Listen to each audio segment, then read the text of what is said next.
What's good? These shows right here, the most woke, no joke, and I'm back again with a brand new video, and I'm gonna keep it up, Bowberry Biscuit. This video is less about this draft prospect I'm gonna do a profile on, and more a question in draft philosophy and how it pertains to the Panthers with the new ownership coming up. We don't know who the new owner is, but this is more of a question of a more general question in personnel than it is about Desmond Harrison, the offensive tackle out of West Georgia.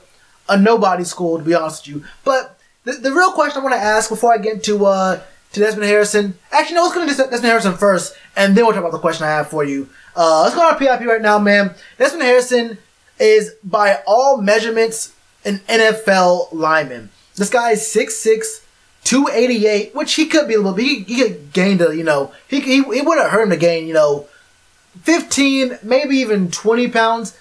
288 will be like you don't really pull with your tackles, but this isn't a terrible size. He can deal with a little, like 15, 20 more pounds. What just happened there? Oh, was that? Never mind. I'll get to that in a second. That was, y'all know what that notification was. But this man has huge hands, big arms. We're in a 4.9 40. That's not too slow for a tackle. Honestly, I won't even front. I don't know what the average 40 time is for a tackle. So that doesn't seem too slow to me, but I don't know. Basically, here's this guy's bio. This guy has problems. He had issues in high school. He ran into problems with his personality in college, suspensions, all that kind of stuff. Went to a JUCO. Look, man, he has problems. He's been suspended. He got suspended twice in 2014. He didn't play a single game. Look, the thing about Desmond Harris is Desmond Harrison. I'm sorry. He's an athletic beast. Like just based off of his body, it's based off of his performance, based off of just like what you see in him. When you see this guy, you know he's strong. He's athletic. He can get the job done. But the thing is, he went to West Georgia. Didn't really play anybody, and just beat lesser talent.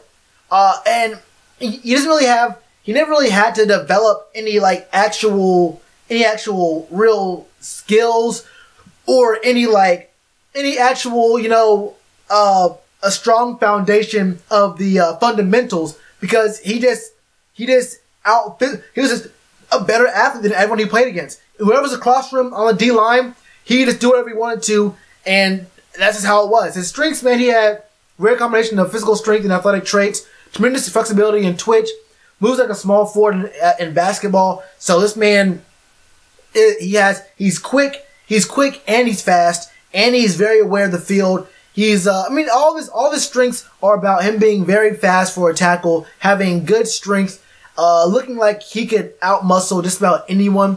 But the weaknesses are just that he's a checker background, extremely raw.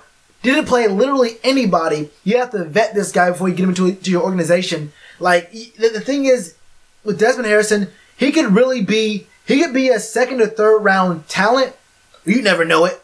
So he's probably going to go in the 6th or maybe the 5th round because of his personality issues. And there's just a huge question mark on can this guy actually play? And secondly, will he play? Because will he be caught up in his other stuff in his past? And bring it back up right here, man, because this is what I want to talk about here. How far does talent get you? And I know with people, depending on the team, the Cowboys pick up anyone. They don't care about your personality at all. They picked up Greg Hardy after Greg Hardy pushed his girlfriend onto a couch filled with automatic weapons. That's not a lie. That's not me making it up. Pushed his girlfriend onto a couch full of guns, and that's not even the worst of what happened. I don't want to get into all that, but it just seems like if you're good enough, you have enough talent, teams will still pick you up, just because winning and getting butts in those stadium seats and buying those concessions and that merch is all these teams care about. But under Jerry Richardson, this would never have happened. But this is my question: How much do you actually value being an upstanding, upright citizen weighted against getting the best available talent for your team to win? Would you be okay with the Panthers getting a Super Bowl win if we had 10 players who were kind of questionable character, would you be okay with our team being led or having a huge impact? What if Luke Kuechly was a guy with questionable character? What if Cam? People aren't thinking Cam has questionable character, so I won't use him as an example because I don't think he does have. I think he's a upstanding, pretty good guy, but that's not a good example for people who are watching this video who aren't Panthers fans. What if Luke had a bad character?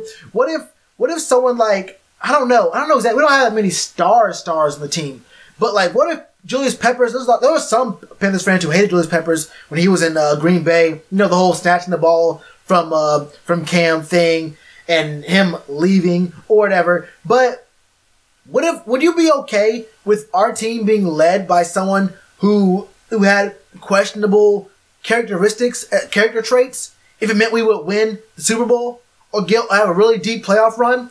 Like, what the question is, with our new ownership, do we take a flyer on a guy in the later rounds who may have questionable history, take a chance and hope that he turns it all around and he can work it out with us and do well and be that guy for our franchise and in a position where, you know, we need all the help we can get. We have bad Khalil there, making Ryan so you can't. Ryan, I'm sorry you have to deal with this, bro. We have Mike Rimmers 2.0. Honestly, I don't know if I can't even tell if he's an upgrade from Mike Rimmers. Rimmers was so bad, but so is I don't want to say his first name. I don't want to say that the other Khalil's first name. He hasn't earned it. Yeah, your name is Bad Khalil until further notice. But do we take a flyer on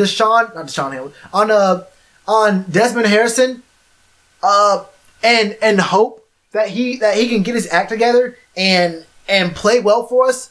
And the thing about this is, it's not even about his personality. We just don't know how he would be as an athlete because he hasn't played anyone. And all the fundamentals, all that stuff is definitely coachable. You can coach fundamentals. You can coach placement. You can coach how to get that foundation for being an NFL player in OTAs, in camp, and throughout the season. He can get better and better and progress. We see people who don't have the best footwork or the best practices. They progressively get better throughout the year, throughout their careers. But the big thing is, personality-wise, how much do you value high character versus high results and high production? Because this is something you have to deal with. You have to think about how they affect themselves. Will they be available for you to play them and get those results out of them? Will they be a bad influence on the locker room? Will they just be a bad presence in the locker room? Not just about how they affect other people. Will they bring other people down with them? But will they just make people just not want to be around them and not want to play with and for them? Because you're not just playing with these guys, you're playing for them as well. So that's the question I kind of have with this. Not just about him, but like in general. What are your thoughts on drafting guys or bringing in guys who may or may not have character issues, and how that affects the locker room, the team morale, and all sorts of stuff that encompasses the whole game? Let me know in the comments below. Let me know what you think about this guy Harrison in general, like as himself.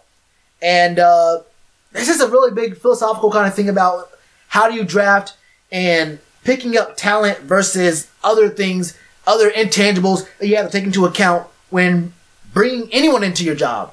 Let me know in the comments below. You already know what to do, that like button. I got a button right here, subscribe. Got a button right here for you to watch more videos. Namaste. Back sooner than you think.